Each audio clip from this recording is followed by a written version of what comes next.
Good day to everyone. I am Nicolas Bornozis of Capital Inc., and I'm delighted to welcome you to the first episode of our exciting new series, Navigating the World's Maritime Ecosystems, that we're co-hosting with Punit Oza. This series aims to delve into the intricacies of the world's maritime ecosystems. Our goal is to explore the significance of these ecosystems, the stakeholders who drive value creation within them, and how they interact with the global economy. Today's episode serves as an introduction to the series, where we will unpack the why, what, and how of this new initiative. I'm thrilled to have with me and to introduce Punit Oza. I think Punit needs no introduction. Everybody knows him. He's the founder and director of Maritime NXT, who will be our gracious host for the series throughout the year. So over the course of the year, Punit will guide us through one episode every month on the second Monday of every month, dedicating 3 episodes to each maritime ecosystem. Together, actually, Punit will highlight the unique strengths and perspectives that these hubs contribute to the intricate global maritime industry. And we will begin our journey with the Singapore maritime ecosystem, one of the most important. Before diving into the specifics, let's outline the structure of this fascinating endeavor and the purpose behind it. And I will welcome Punit to start our Q&A. Punit, it's a great pleasure to have you with us. Thank you for partnering with Capital Link to do this. We are honored and thrilled to have you. And thank you so much, Nicholas. Thanks a lot. It's a pleasure to partner with Capital Link and yourself. It's taken me back to my student days in Cass Business School, or City University Business School, as it used to be called, when we used to have your lectures. So it's actually great to share the space with you. And of course, I look forward to the podcast series, which is super exciting. Yep. Thank you. So now let's start actually our Q&A. And why is the focus on ecosystems so important? So I think ecosystems in general have always been around, and they have actually been the foundation of the progress and prosperity of any business, any community, or any civilization for that matter. And that's why they are the fundamental thing to study going forward. If you look at maritime ecosystems specifically, there are 3 types of ecosystems that I feel have actually evolved in the maritime space over the years. The first ecosystem that is most common and since old days has been the organic ecosystem that has come around, which means that the trade itself has actually asked for certain partners to bridges and connections, and then slowly expanded that in an organic fashion. I mean, London of the old used to be a system like that, which actually built itself on the organic basis. That basically it was a trade, and then eventually shipping built itself, finance came along, and so did the legal space and everything else that you see today. The second one is what I call the supportive or deliberate ecosystem, which is probably where you can see an example like Singapore today, because the supportive ecosystem is actually something which is being looked upon as creating an ecosystem from scratch, looking at the models which actually work, creating localized, customized solutions. And Singapore is a good example of how they've kind of created and supported an ecosystem, and players have the other as they see value in an ecosystem like that. And the last type of an ecosystem is what I call a circumstantial ecosystem. Circumstantial ecosystem is probably created because of an event or because of a series of events. I would probably put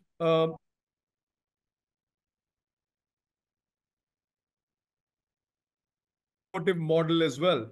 But the reason why it was circumstantial is because, especially after the Iran-Iraq war ended, it actually found itself to be in the middle of a huge amount of changes that were happening in the region, geopolitical as well as financial.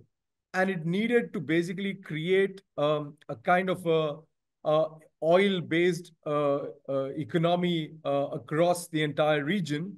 It needed a financial ecosystem to build. And based on that, you also started getting trade and shipping, and Dubai today is become one of the major maritime ecosystems as well.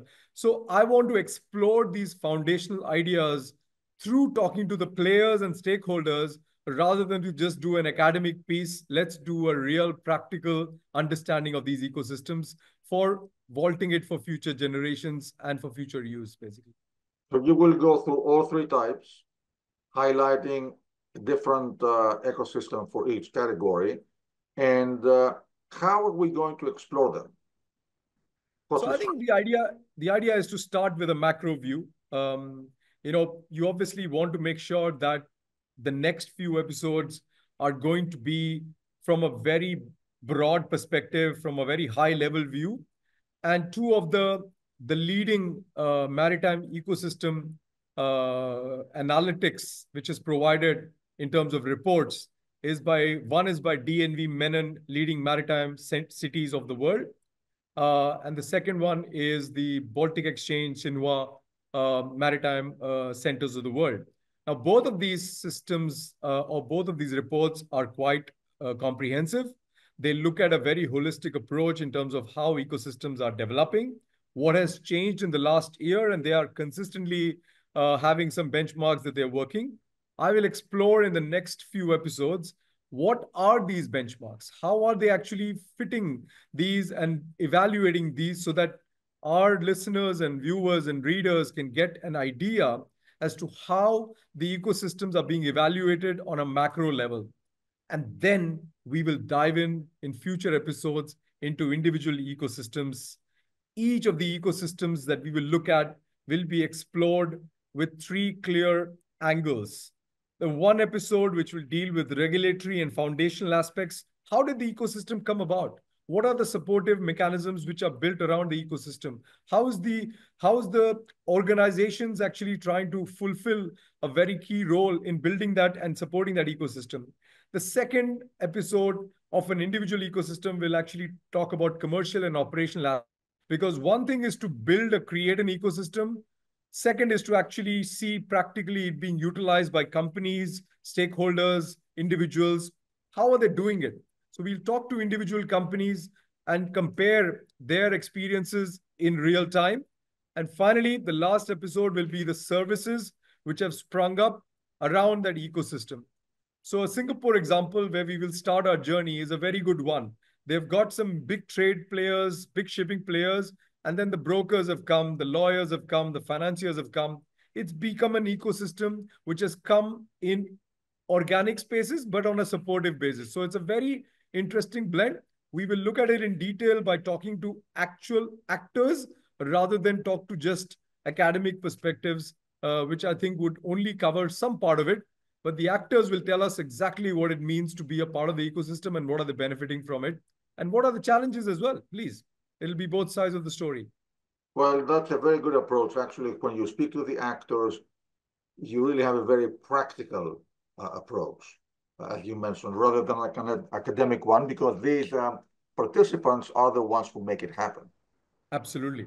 So let me ask you as a last question, what is the ultimate purpose of this series? So I think one of the things that we have actually had, like in the geopolitical space, and I'm sorry I draw that similarity, but it's a little bit of a difficult similarity to draw. Like we are seeing today, a multipolar world, we are essentially now in a multi-maritime ecosystem world. There was for many years, London was the only ecosystem around. But as the centers of gravity started moving around, the trade started shifting. More than 70% of the global trade is now Asia Pacific centric or driven.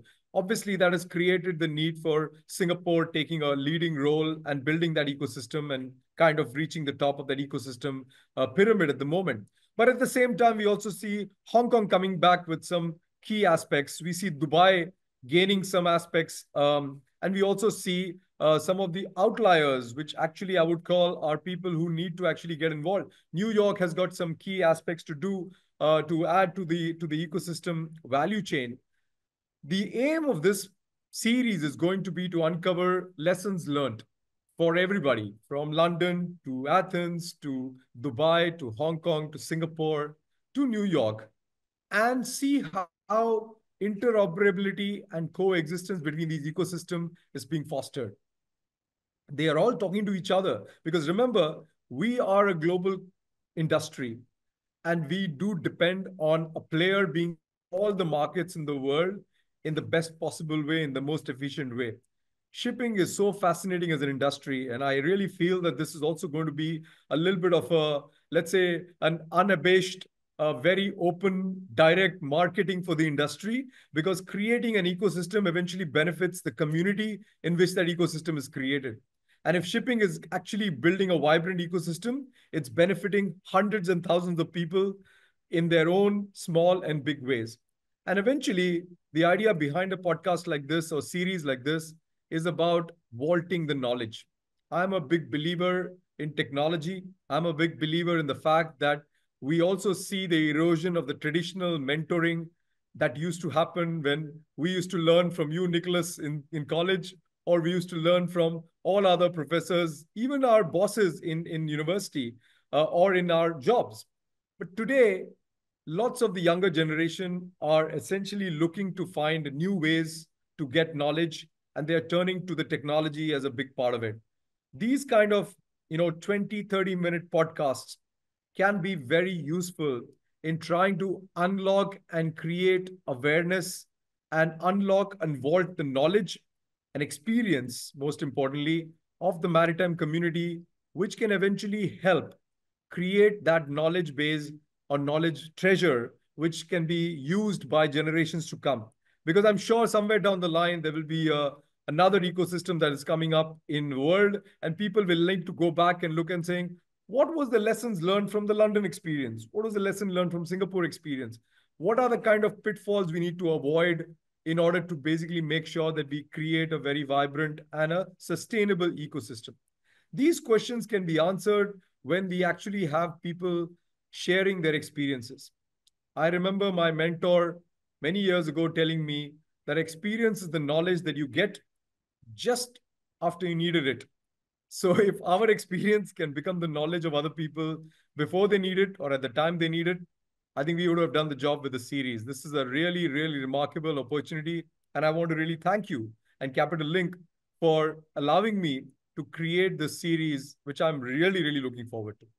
Well, Punit, thank you very much. I have to say, now that we are in this discussion, we always talk about shipping and how shipping is a critical component in the global economy, in the global commerce and trade, and the global supply chain. Now we're going to be looking at the industry through a different perspective, through the ecosystems. And every ecosystem is particularly important for the place that it is, the region, the country, and they all tie together, of course, in this global maritime industry. So it's fascinating to look at the maritime industry through the lens of the ecosystems. Absolutely. And That's thank well you very put. much for pioneering this, actually. That's wonderful. So we had a great discussion. It's a wonderful prelude, introduction to the series that will come. So everybody stay tuned. Wait for Punit to come back on February 9. That will be our second, actually the first episode of the series. And he will be hosting Dr. Sorin Osman. He is an associate professor, industry transformation at the Singapore Institute of Technology. He is also a director, Maritime Decarbonization and Smart Shipping Center of Excellence in Singapore, Asia Pacific, and a global business development leader, maritime advisory at DNV. And he will also be joined by Dr. Jacobson from Menon Economics, and they will be Punit's guests at the next video podcast. So thank Absolutely. you, Punit. Thank you so much. I would just like to say that I am extremely, extremely thankful for the kind of support that we are getting from the industry. I know Capital Link already does a lot of events and they get tremendous support from the industry. So I actually look forward to not only tapping on that goodwill that Nicolas, you and Capital Link have built up, but also the goodwill that I feel that over the years we have all built up in the industry. And now it's a time to unlock that and share our experiences. And each one of us has something unique to offer. And all my guests have been fantastic in terms of responding. So I look forward to a very stellar lineup, people who can share candidly and openly their ideas and experiences, which I hope will benefit the entire industry going forward. That's all I can say. Yeah. Punit, thank you. It's always teamwork that makes things move forward. So, Absolutely.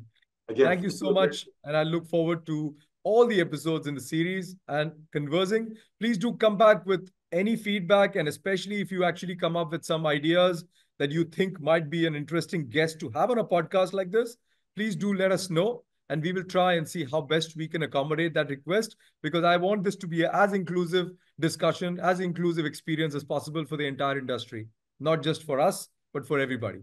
Thank you. Thank you. So thank you to everyone for being with us to this introductory webinar, webcast on the Capital Link Punit Oza podcast series on the navigating the world's maritime ecosystem. So thank you, Punit. Thank you to everybody. Thank you so much, and see you next time. Don't miss it. Thank you.